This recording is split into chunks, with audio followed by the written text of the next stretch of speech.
Another car, also fitted with a dashboard camera, was even closer. The plane wingtip can be seen striking the roof of the taxi in front.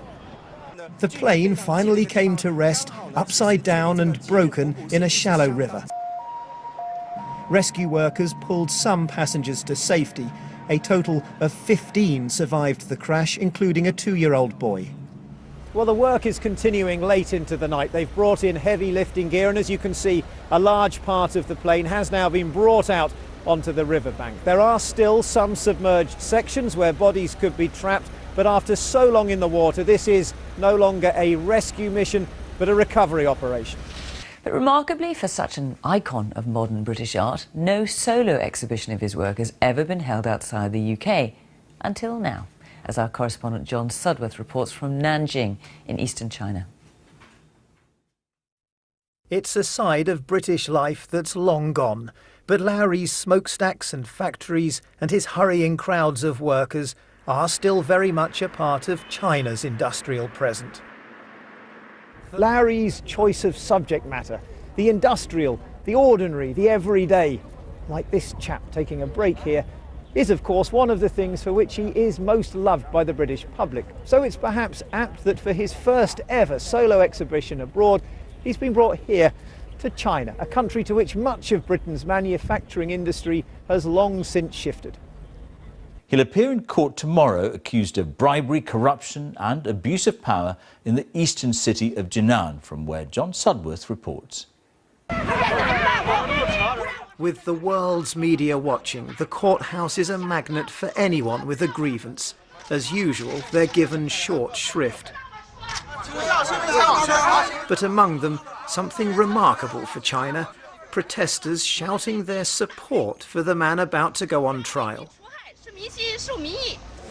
Until last year, Bo Xilai was a member of the Politburo, one of the 25 most powerful men in China. But last year, his wife, Gu Kailai, was found guilty of murdering her British business partner, Neil Hayward, in a dispute over money. He was found poisoned to death in a Chinese hotel room in 2011.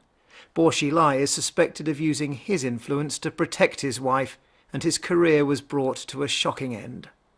Bo Xilai may well be guilty of covering up the murder of Neil Hayward, as well as the bribe-taking and embezzlement now included on the charge sheet.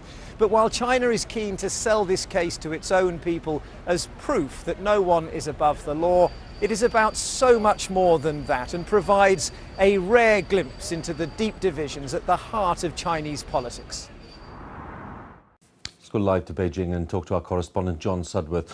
John, the anger, the intensity of the anger we saw there in the report, is that directed wholly at the Malaysians there in Beijing, or is it partly directed at the Chinese authorities? Well, protests are, of course, extremely rare on the streets of the Chinese capital, Hugh. This one was emotional, spontaneous. It appeared to catch the authorities by surprise. And I think it does show that the political stakes are rising for the Chinese government as well. You've had hundreds of relatives cooped up in hotels for 2.5 weeks, deeply grief-stricken, frustration mounting, beginning to demand that their own leaders do a little more.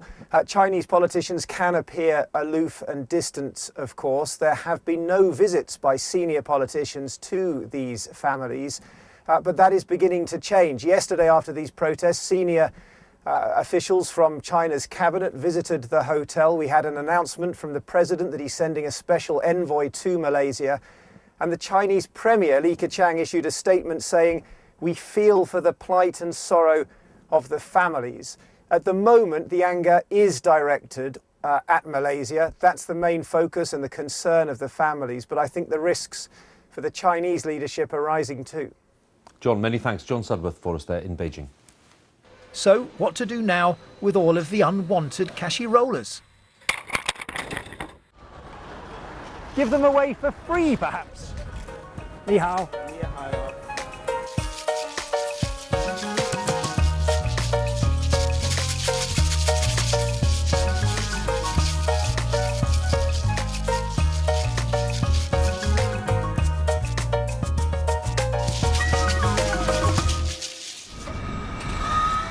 So the country's politicians need a quick solution, and this might very well be it.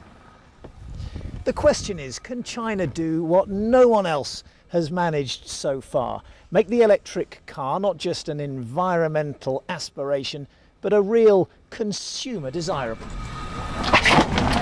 The umbrellas raised in self-defence 2 months ago gave their name to a movement. But China has stood firm, refusing to drop its veto over who can stand in Hong Kong's leadership elections. So protest numbers have dwindled to just the few hundred making a final stand today. So the protesters are being arrested and pulled out now one by one. But the truth is, this is a movement that has been vanquished not by force but by fatigue. After 2 long months, it has simply run out of steam. China has its victory, the restoration of order to a global financial centre over which it is sovereign. But for the protesters, though their camp amid the skyscrapers is gone, they say they'll be back to fight another day. John Sudworth, BBC News, Hong Kong.